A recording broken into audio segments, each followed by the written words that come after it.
Bueno, entonces dice en la página 200, Florensky, en la segunda cita, que cuando la unidad de la actividad humana fue disociada, cuando la teurgia fue reducida solo a las acciones rituales, o sea, cuando se asumió el ritual como una mera cosa externa, ¿no? Superficial, nada más, digamos, por así decir, de cumplimiento, al culto, en el sentido ulterior de la palabra, aquellas actividades se separaron y empezó entonces, digámoslo así, a vivirse la superficialidad, sin un valor interno, que es lo que habíamos visto hace un momento. Lo fundamental es darnos cuenta cómo la teurgia, que es lo que hemos venido comentando, involucra, dijimos, una concepción religiosa del mundo y, además, un estilo integral de vida. ¿Qué se supone que a qué nos va a conllevar? Nos va a conllevar a que entonces nosotros alcanzamos a vivir esta integridad auténtica con respecto a lo que pensamos, la manera en la cual nosotros estamos pensando y, por lo tanto, también la manera en la cual estamos nosotros viviendo. Hoy somos una cultura, y por eso es que también hemos hablado tanto de la cultura, somos una cultura sumamente apegada a las disociaciones. ¿Qué quiere decir? Que nosotros tendemos mucho a dividir y a separar, ¿no? Por ejemplo, decimos, es que una cosa es esto y otra cosa es esto. Y no entendemos las influencias recíprocas que en toda la realidad se van manifestando. Nos guste o no nos guste. O sea, tenemos un fuerte lazo, una relación vinculante entre todos y cada uno, e incluso con las situaciones también en las que nosotros vamos viviendo. Entonces, lo que nosotros tenemos que buscar no es la desintegración, sino la reintegración. Y ese es un primer paso. Lo que buscamos es una reintegración. Esta reintegración, entonces, consiste en que nosotros volvamos a reunir lo que en algún momento o por alguna situación nosotros finalmente hemos olvidado o hemos dejado en este sentido aparte.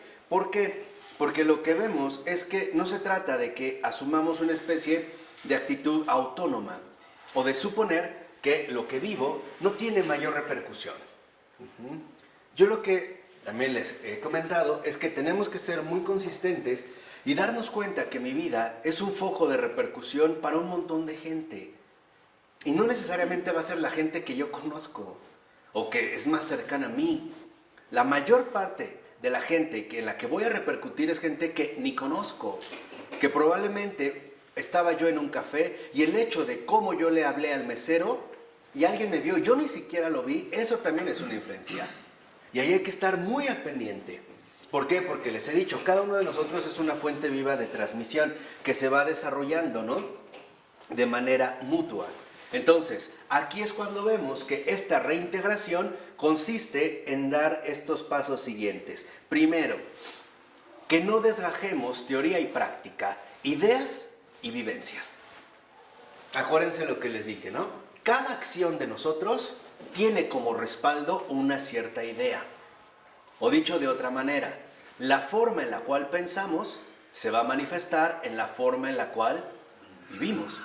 Aunque lo queramos disfrazar, aunque lo queramos como camuflar o buscar alternancias de distracción, en realidad de fondo va a apuntar a esto, fundamental. De tal manera que entonces esta reintegración consiste en que nosotros volvamos a este movimiento fundamental de espiritualización, donde las cosas no son solo cosas útiles, sino medios para realizar un bien mayor. No son solo cosas. Las cosas no son solo cosas. Y los conceptos tampoco son meramente algo convincente, como hoy en día tal parece que nosotros tendemos a utilizarlo. ¿Vamos? Por ejemplo, nosotros en esta espiritualización reconocemos que las cosas, todas las cosas no son fines en sí mismas, son medios. Son medios. Y esto no hay que olvidarlo jamás. Porque si no nos empezamos a distraer y cuando convirtamos las cosas en fines, empezaremos a transitar el camino de la demencia. Por ejemplo, hay personas que prefieren dejar a su esposa antes que descuidar su auto, por ejemplo. Su automóvil, ¿no? O su coche de colección o qué sé yo. Por su caso, o sea, empezamos a ver cómo se empiezan a desordenar de alguna manera las cosas en este sentido. Entonces, en esta reorganización, que es, digamos, lo más grave, es que la espiritualización significa que nosotros retornamos a la conformidad con la verdad. Y esto es lo central.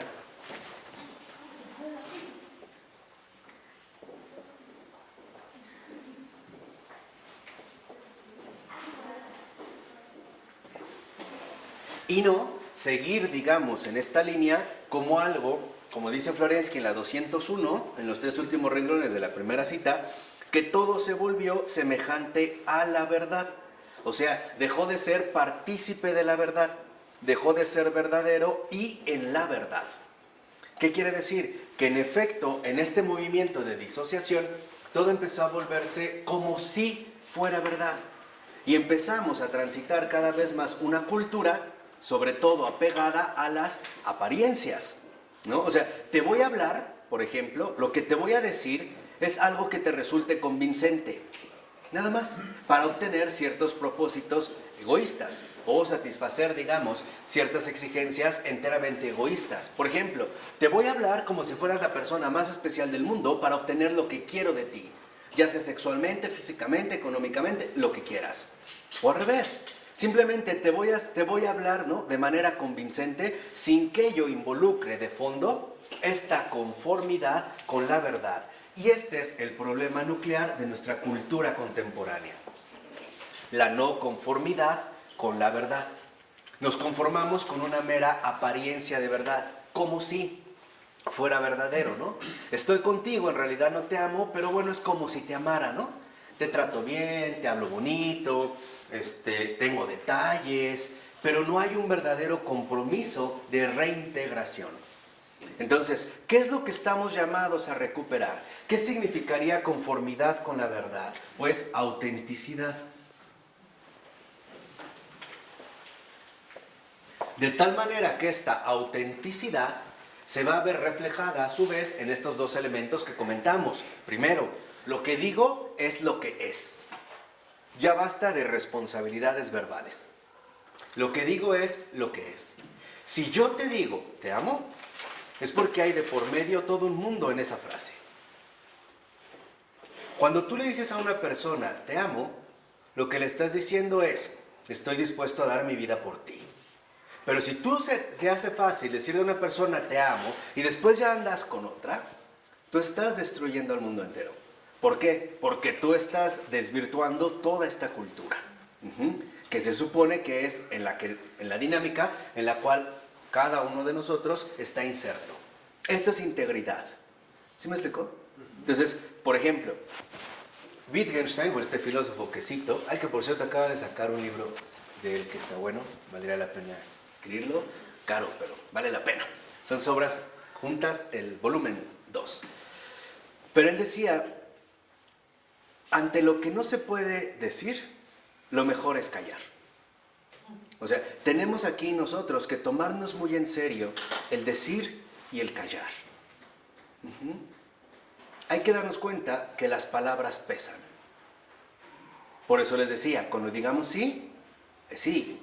Cuando digamos no, es no. Con todas las implicaciones que eso conlleve.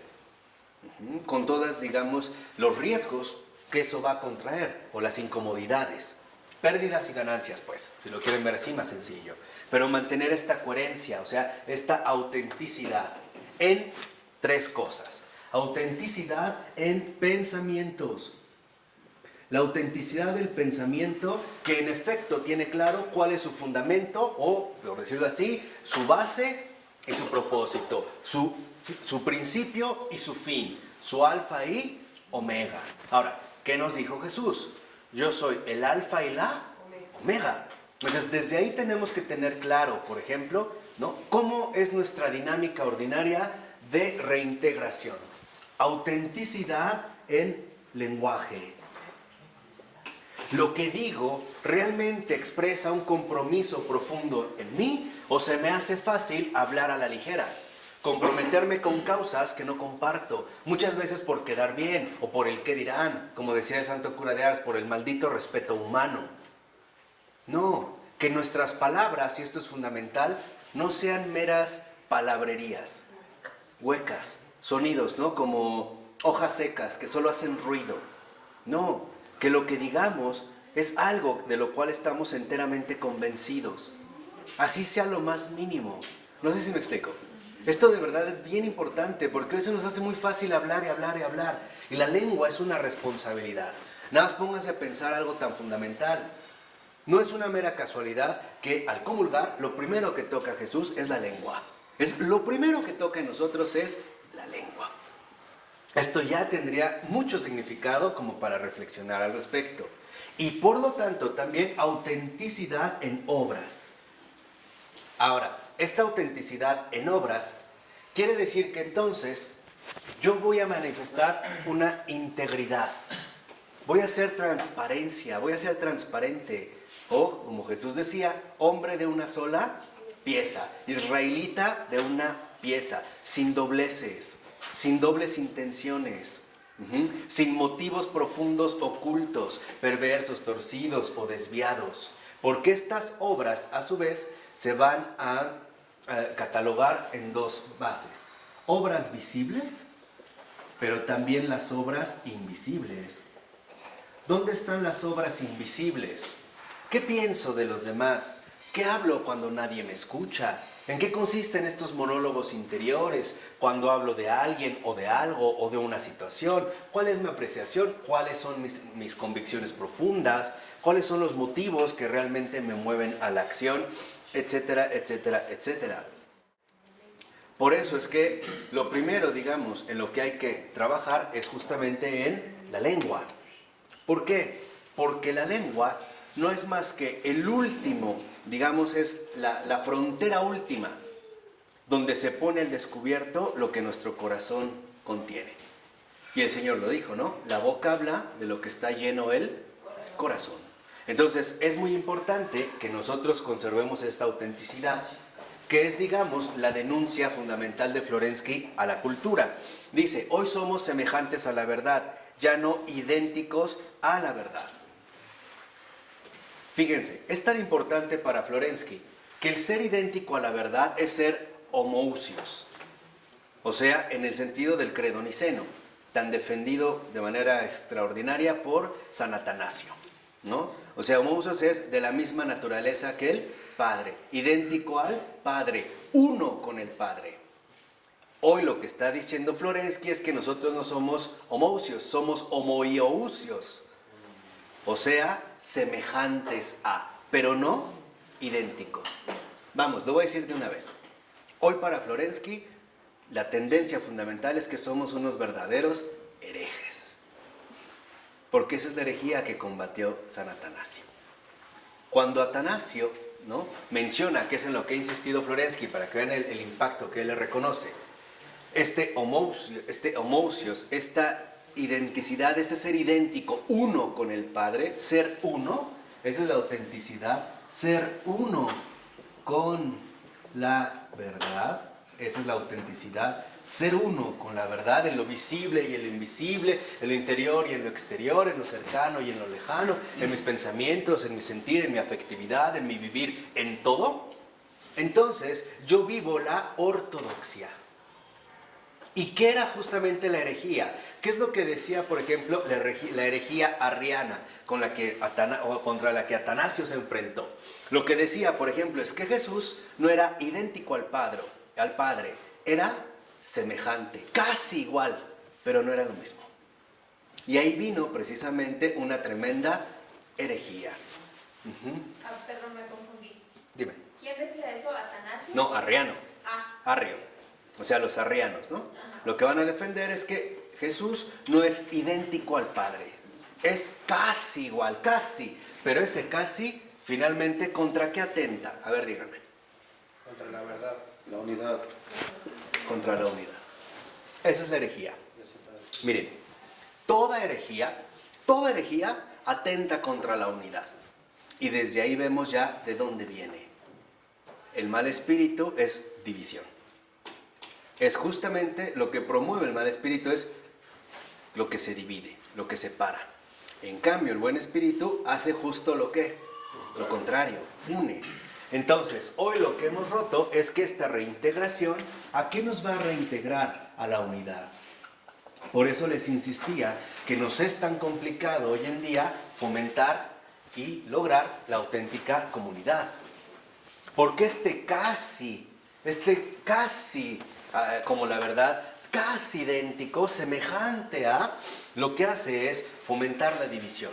Y por lo tanto, la ruptura fundamental de la unidad. Y cuando la unidad se rompe, al mismo tiempo se pierde la autenticidad. Y la calidad. No, claro. Bueno, ahí ya ni se vive, ¿no? ¿Sí, no? Entonces, por ejemplo, el ya no ser uno con la verdad nos lleva a que hoy en día es muy sencillo que cada uno de nosotros pretenda establecer sus propios criterios sobre lo que significa ser cristiano o ser católico. Por eso, al terminar ya Baltasar, Florensky, veremos a Baltasar con un librito que se llama Católico, para que entendamos que no es lo que se me antoja, o la manera en la que yo lo defino, o cómo lo puedo escoger. Porque como no hay comunidad, entonces hoy cada quien lo va a tratar de definir como mejor que quiera. En pocas palabras, como le conviene. Lo vamos a tratar precisamente de definir en base a una determinada conveniencia. Por eso va a insistir tanto Florensky en la siguiente cita de la 201, todo se secularizó. Fíjense, todo se secularizó. ¿Qué significa esto? Que todo se volvió religioso. Ya no era conforme a la verdad, ya no había conformidad con la verdad, sino justamente lo contrario. Ahora era una cultura disconforme con la verdad, una cultura de rupturas, de divisiones, de separaciones y por lo tanto una cultura de muerte, de violencia y de aniquilación, que es lo que Girard nos ha puesto al descubierto a lo largo de su obra, que también ya empezaremos a ver. Es esto, o sea, hay que entender realmente de fondo en qué nos movemos. Entonces, es muy importante que nosotros evaluemos cómo está realmente nuestra espiritualización. O sea, hacia dónde es que realmente se está dirigiendo todo mi ser, a la unidad o más bien a la ruptura de esta humanidad. ¿Qué es secularizar? Secularizar es que todo se volvió no religioso, sin referencia a una trascendencia. O sea, lo secular involucra una erosión de lo religioso en la vida social, en la vida del hombre.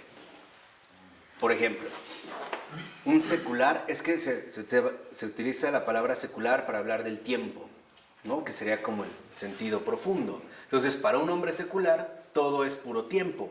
Más allá no hay qué, no hay nada. Entonces, para un hombre secular, todo depende del tiempo aprovechado.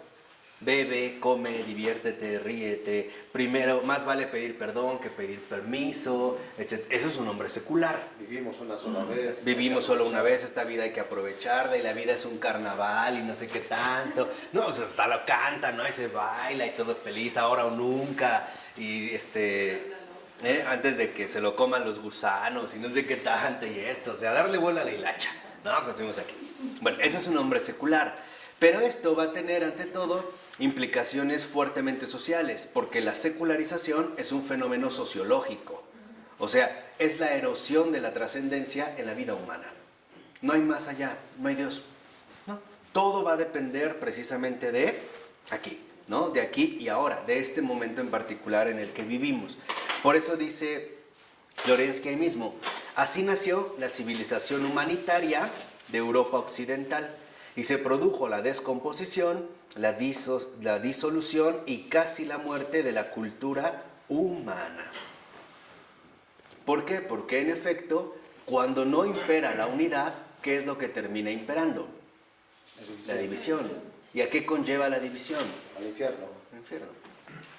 A la destrucción total. Hoy les decía que somos una cultura que es bastante promotora de la división, ¿no? Del no fomentar precisamente esta unidad. Entonces, para Florensky queda claro que en realidad nuestro espíritu lo que busca en este sentido es volver a la matriz de la cultura, o sea, a la unidad, a la reintegración, donde lo que queda primero reintegrado es lo de más allá con lo de más que acá. Queda reintegrado eso que viene desde más allá y que va a llegar hasta más acá. Dios y el hombre. Y por lo tanto, el hombre con ¿Con el mundo? con el hombre y también con el mundo.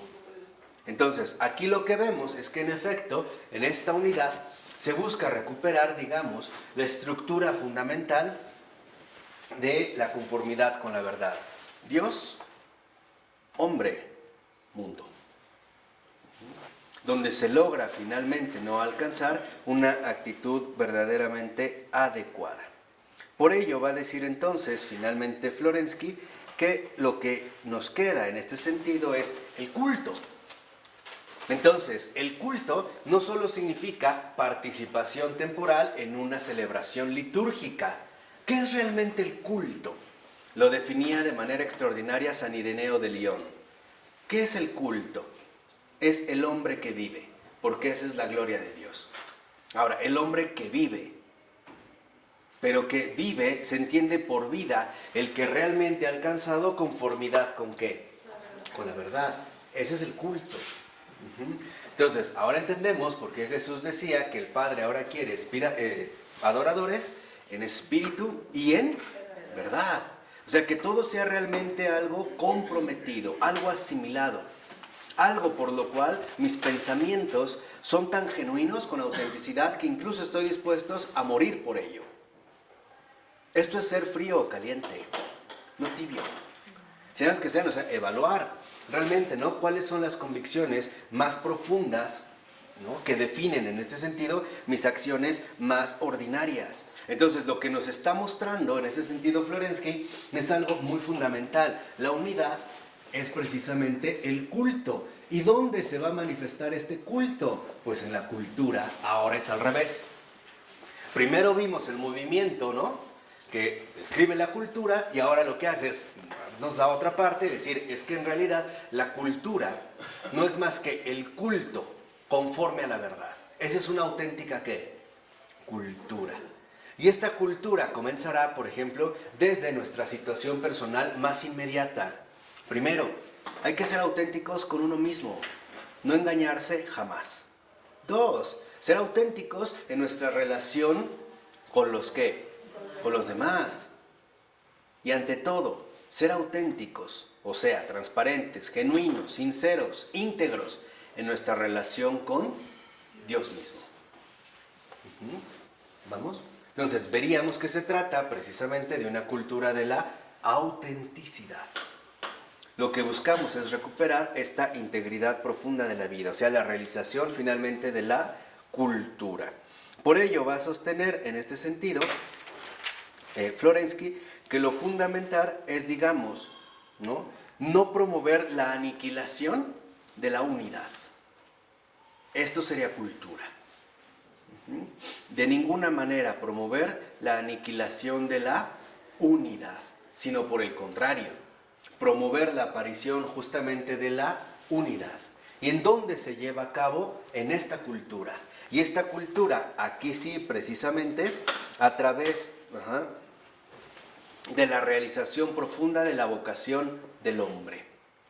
Porque para Florensky, por ejemplo, el culto religioso que se lleva a cabo no es más que ya, digamos, la encarnación plena de esta unidad que nosotros buscamos, donde cielo y tierra queden finalmente ¿qué? Reunidos, ¿no? Y reunidos finalmente no de una manera artificial o superficial, sino ante todo de una manera profunda, veraz, o sea, auténtica. Si lo ven, en la 204, en la cita que ahí aparece, dice Florensky, el hombre es la más viva unidad de infinito y de finitud, eternidad y temporalidad, incondicionalidad y corrupción, necesidad y casualidad, nudo del mundo ideal y del mundo real, y no puede crear de otro modo que produciendo cosas semejante a él, o sea, cosas, ¿no?, es decir, las contradicciones entre el mundo de arriba y el mundo de abajo están inscritas en él mismo. De otro modo, no quedan más que la demencia y la gehenna. Entonces, lo que vemos es, si nos limitamos para alcanzar esta auténtica cultura, ¿no?, la promoción de la unidad, si nosotros nos quedamos únicamente en nuestra propia capacidad humana, lo que vamos a terminar generando son contradicciones, porque es parte fundamental de lo que somos, por mucho que lo queramos. Entonces, ¿qué es lo que tenemos que hacer? Trascender. y por lo tanto no ir en el mismo fenómeno sociológico como es la secularización. O sea, para realmente alcanzar esta reintegración necesito la gracia, por ponerlo en términos más mínimos. Por mucho que los hombres busquen, por ejemplo, la unidad entre sí, veremos que esta unidad, cuando ha sido un proyecto enteramente humano, jamás se ha alcanzado. De hecho, por el contrario, es algo que estoy estudiando en estos días y me está costando trabajo, porque es fuerte, pero por el contrario, cuando los hombres han querido alcanzar la unidad por sí mismos, lo único que han propiciado es postergar conflictos más violentos. Dar tiempo a guerras mucho más severas de las que fueron en un primer principio. Por ejemplo, cuando se celebraba un pacto de supuesta paz, no era más que la preparación de un conflicto todavía mayor, ¿no? De un mayor índice, un mayor crecimiento, por ejemplo, en las condiciones de violencia. Entonces, lo que necesitamos nosotros ahora reconocer es que la cultura está sostenida por la actividad litúrgica, aquí sí, o sea, por la intervención directa de Dios.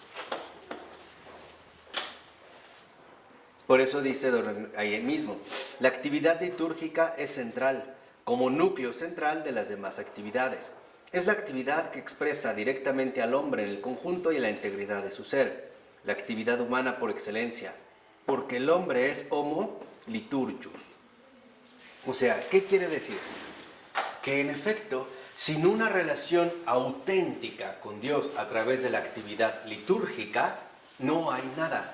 No se puede cumplir la vocación profunda del hombre.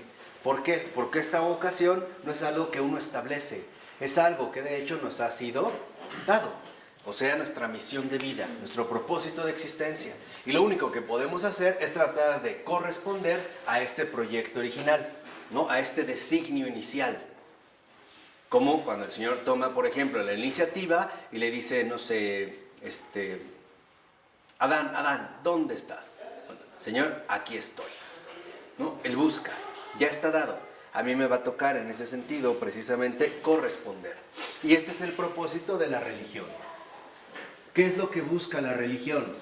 Religar al hombre con Dios. Fíjense, en primer lugar, religar al hombre con Dios.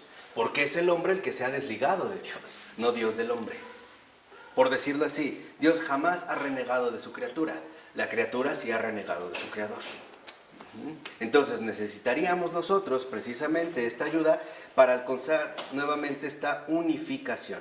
En la 205, en el último párrafo, a partir del tercer renglón, dice el texto: es la religión la que conduce a la unión misteriosa, tremenda e inaccesible de los dos mundos. Y esto se lleva a cabo por medio del culto. En el último renglón. De este modo, en el término teurgia, que se muestra como una cifra de la aspiración humana a una actividad integral que unifique la realidad concreta material con el sentido encarnado de ella. Y aquí es cuando llegamos al punto culminante. ¿Qué es entonces lo que aparece cuando nosotros realmente cumplimos nuestra vocación como hombres litúrgicos? Como hombres llamados a religarnos con nuestro Creador, la sinergia, que es un término muy empleado sobre todo por los padres de Oriente. Esta religión, esta unidad, que es lo que busca la auténtica religión, se presenta como sinergia. ¿Qué es la sinergia?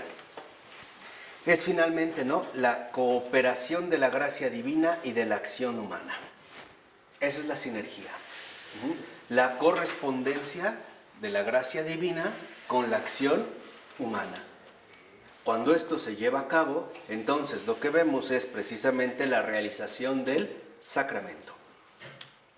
¿Sí quedó claro? ¿Sí? ¿No? Aquí vemos entonces en esta lección dada. Por ello es que entonces lo que vemos es que esta sinergia, ¿no?, ya en esta, colaboración profunda de la gracia divina y de la acción humana, que finalmente va a dar como realización profunda el sacramento, lo que vemos en último término es que estamos llamados finalmente a vivir como sacramentales. Nuestro propósito fundamental en la vida es tener una vida sacramental. ¿Qué significa llevar una vida sacramental?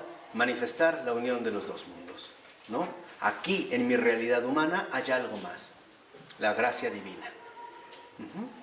Esto es lo que nos llevaría a la sinergia, precisamente, a la aparición profunda del sacramento. La unión definitiva, misteriosa, entre los dos mundos. Por eso, ahorita estoy recordando una frase, pero no me acuerdo de quién en este momento, que decía, cuando otra persona, sí, el padre Thomas Keating, decía, cuando otra persona, por ejemplo, al hablar, al verlo en sus acciones, nos hace pensar en Dios, ahí hay un sacramental. Allá hay un sacramental. Porque a partir de este mundo también nos revela ¿qué? El otro mundo. O sea, el sacramental es en este sentido que a partir también de lo humano se manifiesta o se expresa lo divino. ¿Sí? Por ello, no podemos de ninguna manera negar nuestra realidad material. Porque esto sería ir en contra, por ejemplo, de nuestra unidad fundamental, ¿no? Si lo ven, hay una cita importante en la 207, que es la continuación de la nota 92. Más o menos vean lo que dice Vladimir Soloviev, que es uno de los grandes renovadores de la espiritualidad ortodoxa rusa del siglo XIX. Dice más o menos unos 7 renglones antes de que acabe. La falsa espiritualidad es la negación de la carne. Vean, la falsa espiritualidad es la negación de la carne. Eso de que todo es espíritu y más allá, eso no es espiritualidad, eso es gnosticismo y eso es herejía. El suponer que todo depende de la elevación profunda del interior en la cual el intelecto se eleva, eso es gnosticismo. No, lo que también nosotros levantamos en este sentido es la carne. Es tan ridículo como, no sé, serle infiel a nuestra esposa, a nuestro esposo y decirle, pero no te preocupes, fue solo cuerpo, ¿no? No significó nada, mi corazón estaba contigo, siempre ha estado contigo, mi corazón te pertenece, ¿no? No, porque nosotros siempre nos involucramos personalmente, ¿no? Todo queda dado. Dice, la espiritualidad auténtica es su regeneración, su salvación, su resurrección. Y llega después precisamente a sostener que es justamente la carne lo que determina incluso la superioridad con respecto a los ángeles. Los ángeles son espíritus puros, pero no tienen algo que nosotros sí, carne. Y esto es más fuerte, porque ¿qué asumió el Hijo de Dios? Carne.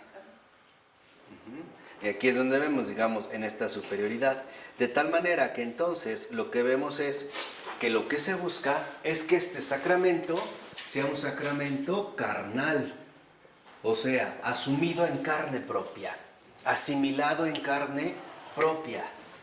Que nos manifestemos como sacramentos para los demás, como puentes, ¿no?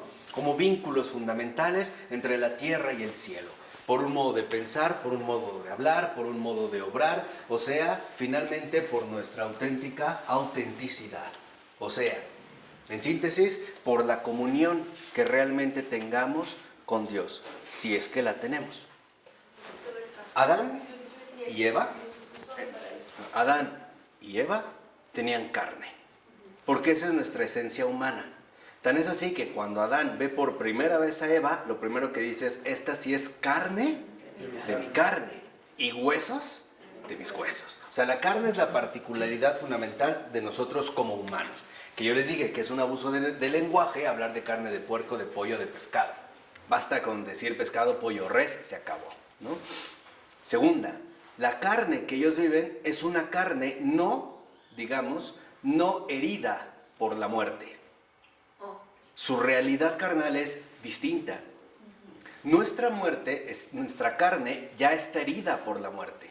Y por eso, por ejemplo, experimentamos el hecho de cómo la carne va decayendo. O sea, cómo tal parece, ¿no? Se va debilitando hasta marchitarse.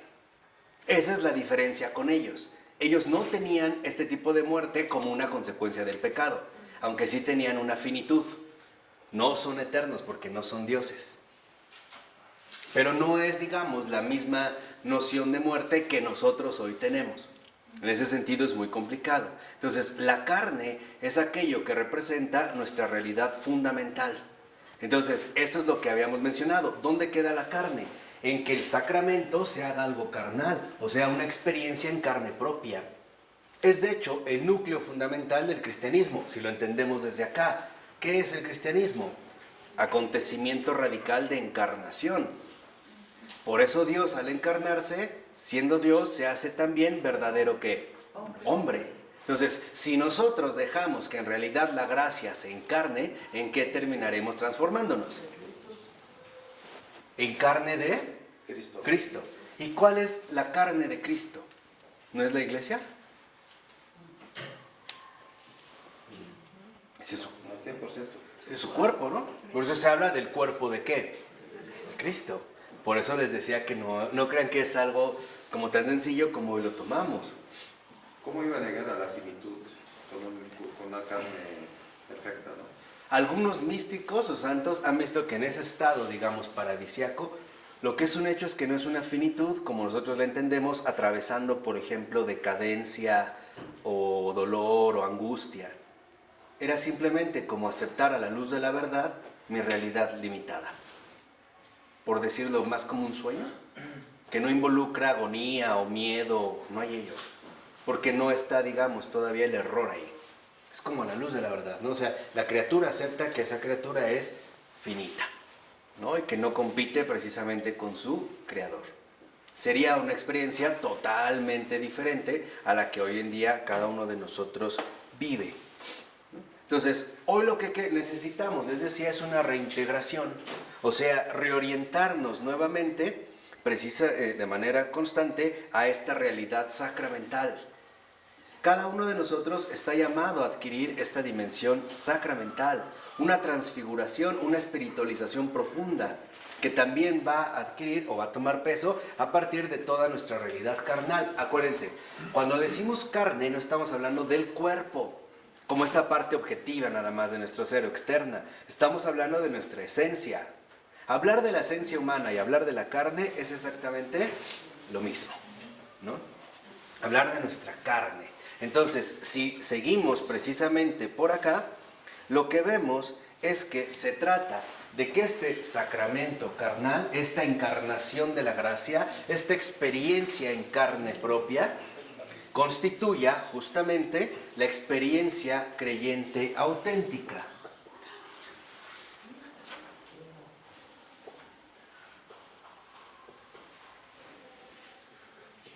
¿Sí me van siguiendo? Sí. ¿O han sentido que voy como muy rápido? No, es que yo creo que vamos a avanzar, ¿no? Más, o sea, la experiencia creyente auténtica es justamente la consumación fundamental de esta reintegración.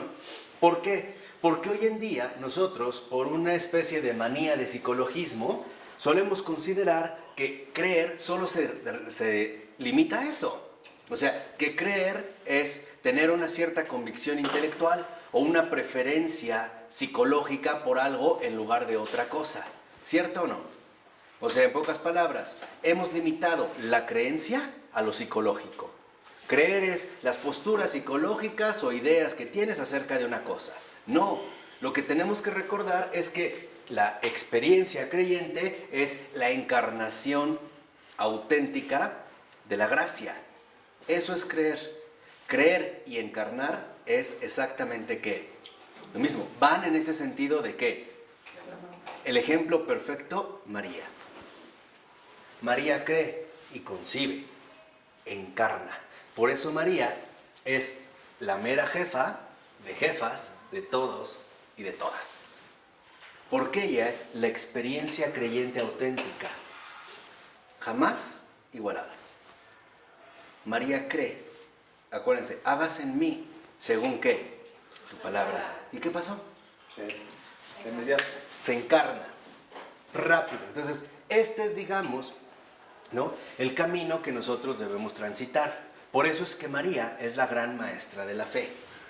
Por eso, si lo ven, María está por encima de toda criatura. No de Dios, pero sí de toda criatura. Por eso es reina de los santos, de los ángeles, de todos, de los mártires. Por ello, porque finalmente la experiencia creyente auténtica es aquella que cree y encarna. O sea, es sí y encarnación. Es acción, es espiritualización, es viva ¿qué? unidad, es una conformidad absoluta con la verdad. Por eso, María y la Iglesia coinciden. Porque tanto María como la Iglesia son madres. Madres que creen y justo al creer reciben. Y al recibir fecundan. Y al fecundar dan a luz. Dan fruto. ¿Sí me explico?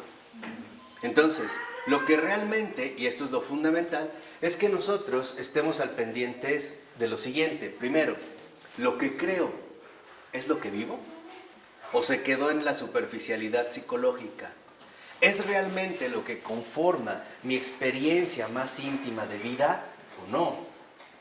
La experiencia creyente auténtica realmente transforma y transfigura la materia y por lo tanto toda la realidad, transformándola en último término en un sacramento carnal. Esa es la experiencia realmente creyente. Por eso es que vemos que en último término lo central aquí es cómo está nuestro acto de fe. ¿Cómo está realmente nuestro acto de fe?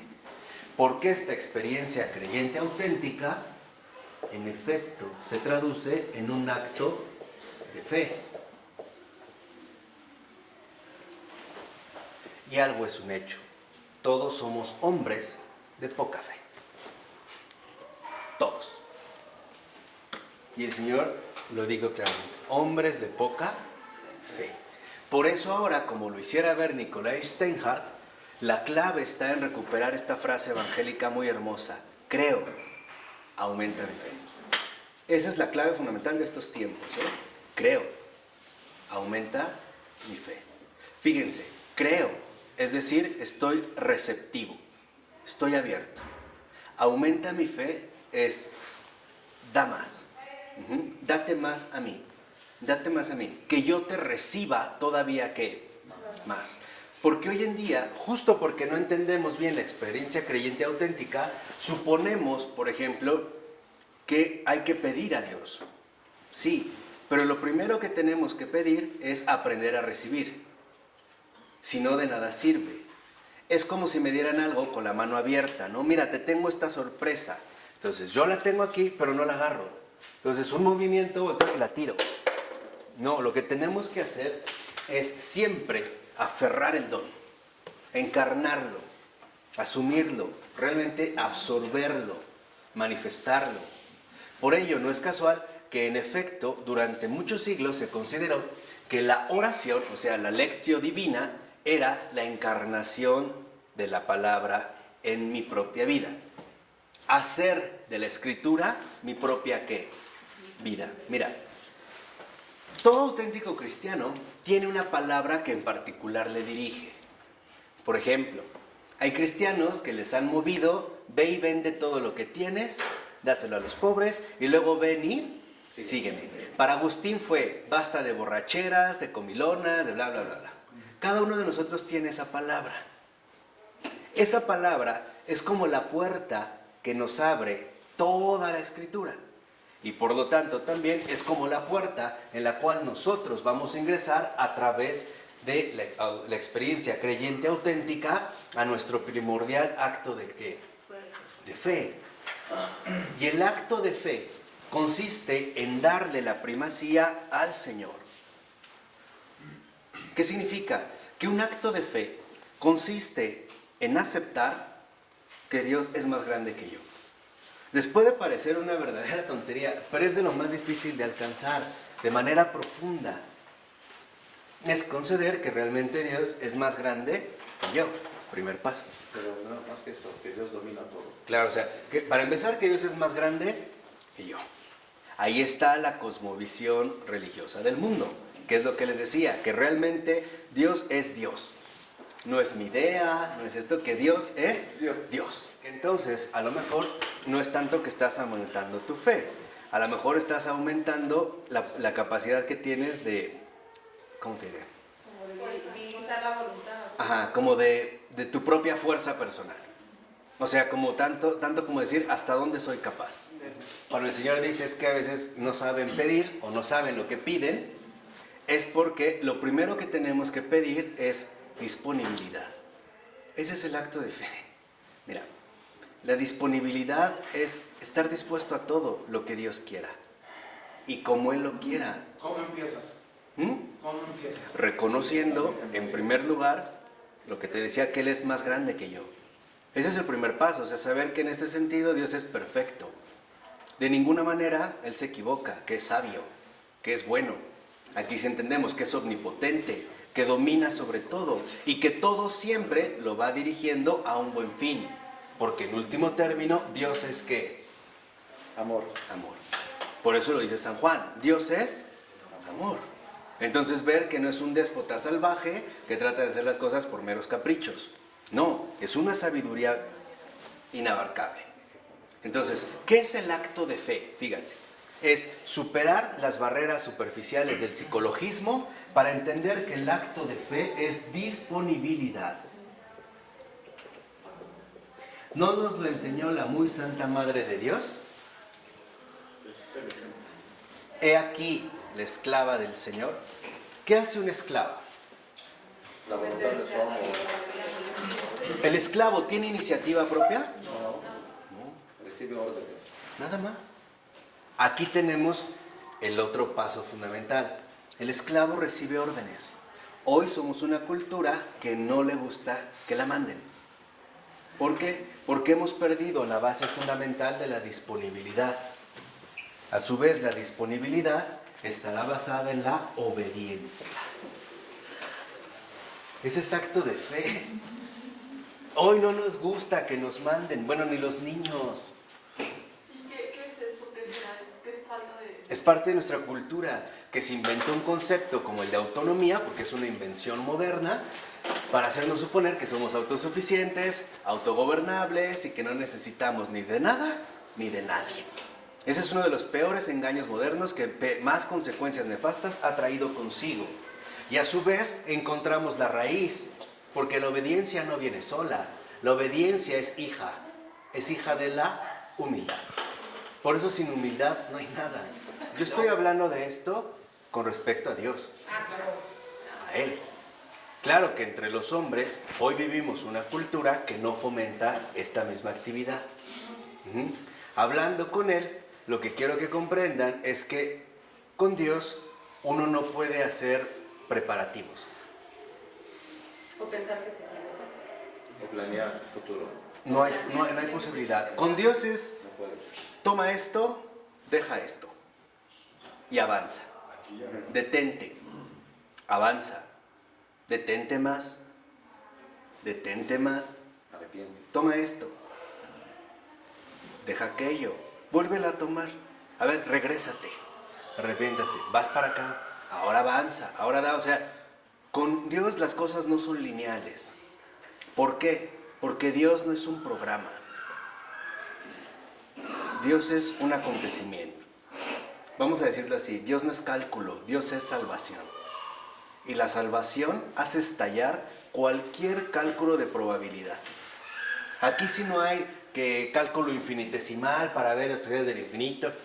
La salvación rompe con cualquier posibilidad de cálculo, de márgenes, de límites, de establecimientos. Y es que esto es lo que nos lleva finalmente, ¿no?, a impedir que no partamos de la humildad. Porque la humildad es reconocer que Dios es bueno. Y por eso nuestra cosmovisión religiosa actual no nos ayuda. Porque seamos sinceros, muchas veces decimos Dios es bueno y no obstante vivimos que no es bueno conmigo. Que puede ser bueno con los demás, pero conmigo no. Y eso es medio raro. ¿Cómo que eso es bueno con todos y conmigo no?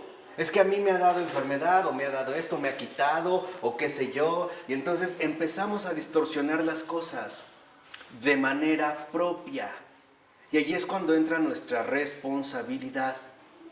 ¿Qué tan abiertos estamos a comulgar con la verdad? Acuérdense, la verdad se recibe. No es algo que tenemos que inventar. Es más, la verdad se busca muy poquito. Porque el problema fundamental es que cuando estamos ante ella, no la aceptamos. No, acuérdense del silencio de Jesús ante Pilato. Por eso no le respondió. Porque dijera lo que dijera, Pilato no lo iba a aceptar. No iba a estar, ¿qué? De acuerdo. No, eso no. Por eso es mejor ya no habla. ¿Qué es que la conveniencia entra desde el hecho que no empezamos aquí? O sea, no estamos en suelo firme. ¿No? Empezamos por caminos torcidos. Y obviamente, como esto viene torcido, mientras más avancemos, ya después no es torcido, es retorcido. Y se empiezan a meter un montón de factores, ¿no? Que hacen después como todo un nudo, en el cual es a veces difícil avanzar. Desaliento. Claro, o sea, Preocupaciones. viene entonces, ¿no? El desánimo, el agobio, el cansancio, la tristeza, la ira, la angustia. Y porque hemos perdido experiencias más básicas que nos permitirían avanzar paso a paso. Por ejemplo, Dios, y se los he dicho hasta el cansancio, Dios jamás aflige los corazones. Jamás. Y ahorita cualquiera de ustedes me diría, ¿cómo no? Si se murió mi esposa o mi hijo recién nacido. Eso es porque no tenemos literalmente colocado nuestro pensar a la luz de la verdad. Es por ello, o sea, Dios, en serio, entiéndelo, jamás aflige los corazones. Cuando tu corazón se empiece a afligir, abusado, porque ahí no está Dios. Y al que lo vas a terminar culpando es a Él. Lo que les decía, primero, ¿cuál era el propósito fundamental de una existencia? Hacer presente en el mundo el amor de Dios. ¿De qué manera? De la manera que a Dios se le ocurre. Entonces, reconocer que en este sentido nosotros estamos llamados a no quedarnos con nosotros mismos, sino a llegar un poco más lejos. Dicho de otra manera, y vean, lo voy a resumir así.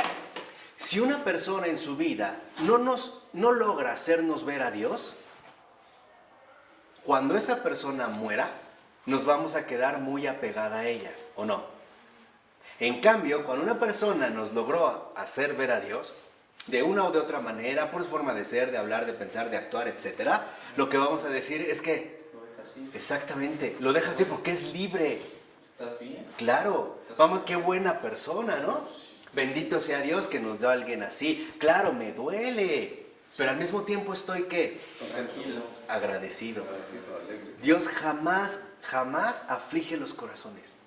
Desde ahí. Entonces, aquí el punto está a partir de qué estamos comenzando. Ajá.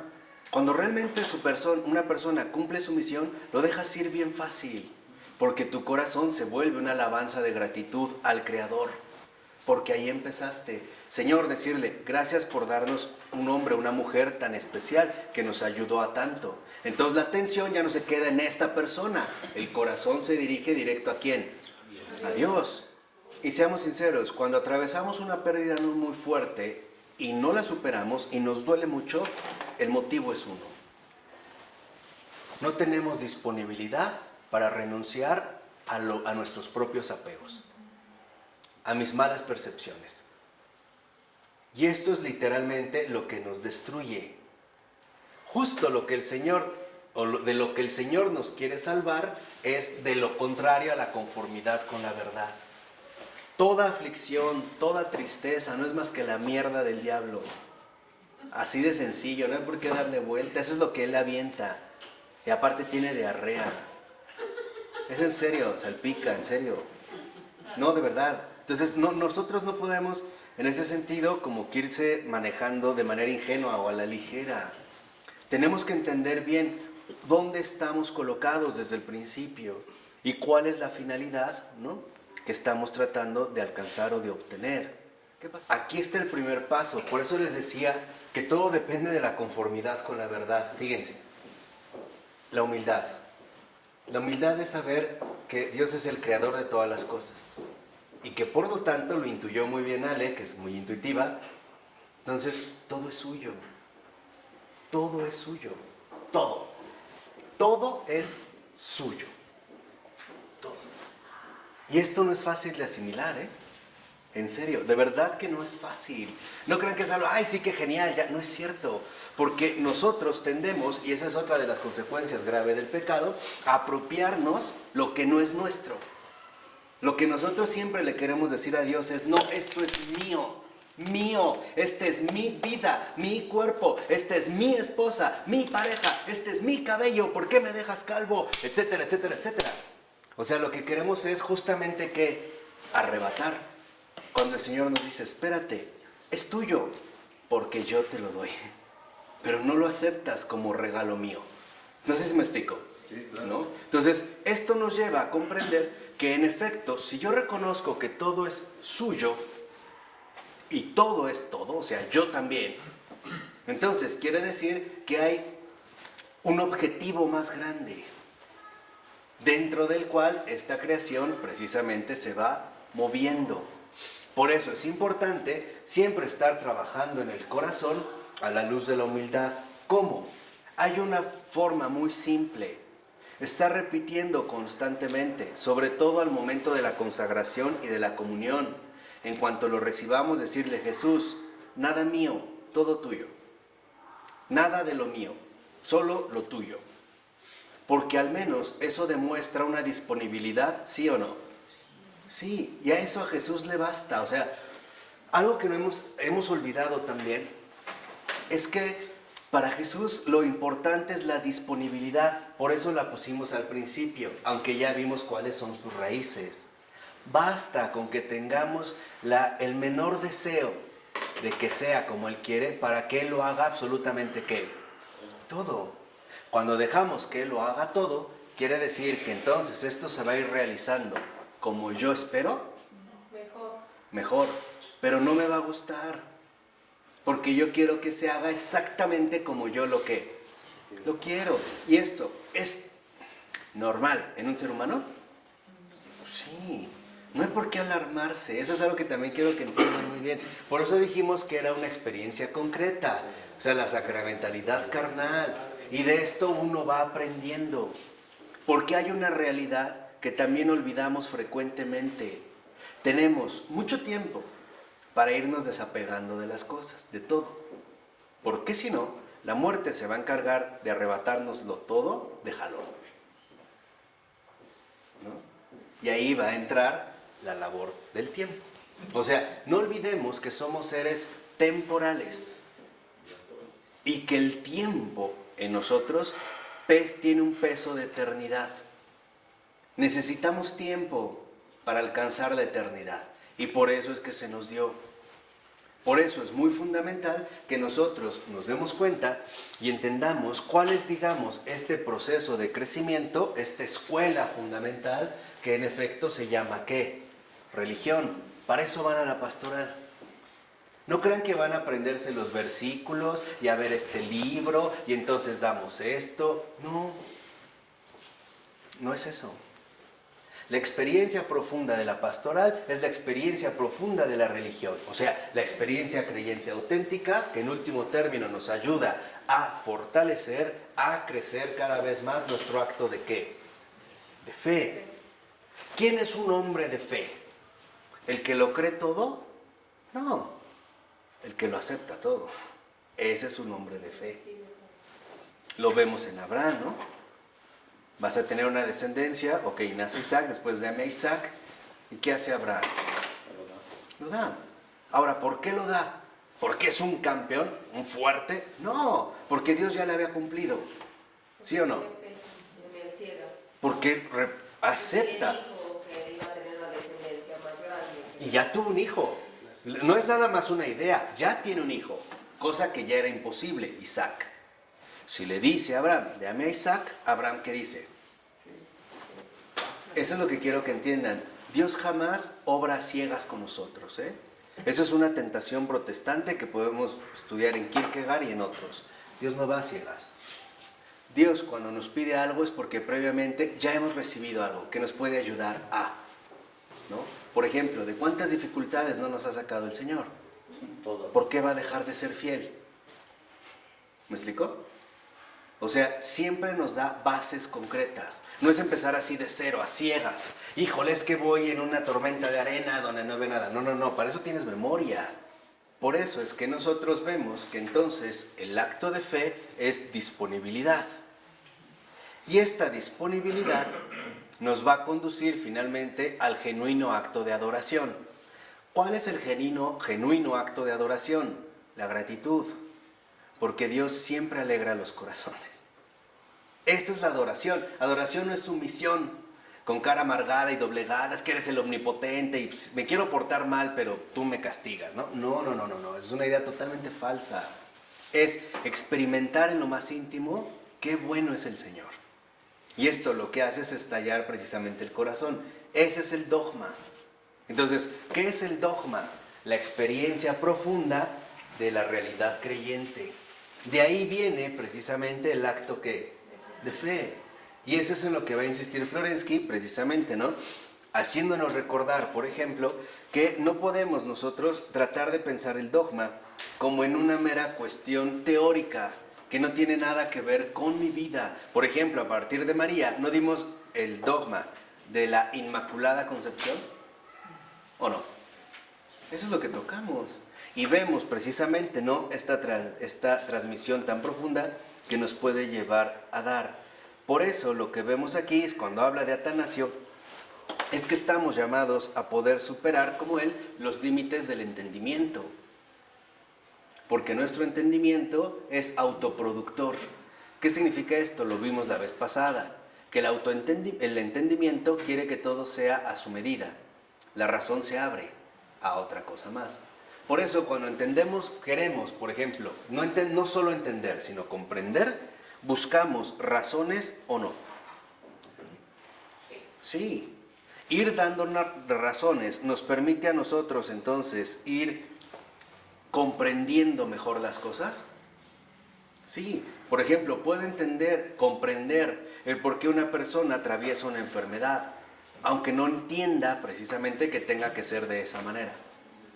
Entonces, la razón se va a transformar también en un órgano fundamental de la fe.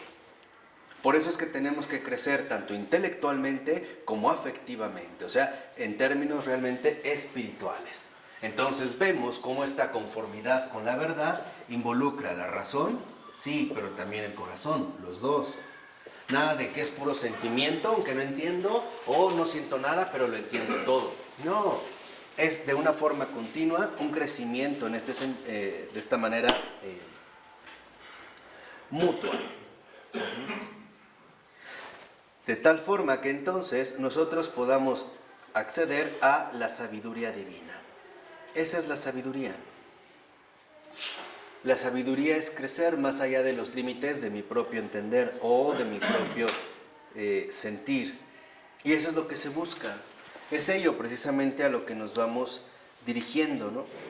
Pero hay un pequeño punto, el pecado. Si se van a la página 215, espérenme tantito, es que prefiero ya acabar para no dejarlo pendiente, ¿no? Ya nomás. En la 215, a partir de el tercer renglón, el tercer último renglón, dice el texto: el entendimiento ha de ser sobrepasado, pero es la única cosa de la que disponemos, aunque no esté justificado. La sabiduría divina y la sabiduría humana se contraponen, pero hay algo más. El pecado ha oscurecido la exigencia de la autosuperación de la razón natural, ha cortado su tendencia a superarse a sí misma en la búsqueda de sus propios fundamentos. Y dice como 3 renglones abajo: en definitiva, el pecado ha hecho de la inteligencia humana un entendimiento carnal que rechaza todo tipo de sacrificio. Y ese es el punto central. La humildad, entonces, aquí encontramos un punto central, es sacrificarse a sí mismo. Esa es una persona humilde. Por ejemplo, desde alguien que está dispuesto a cambiar de idea cuando reconoce que otra idea es mejor, porque en realidad lo es. ¿Qué quiere decir? Que en realidad la humildad nos conduce a jamás buscar ocupar el primer ¿qué? El primer puesto. Y el Señor insistía mucho en eso, ¿no? El que quiera ser el primero de todos, que sea el último. Eso solo se puede dar a partir de la humildad.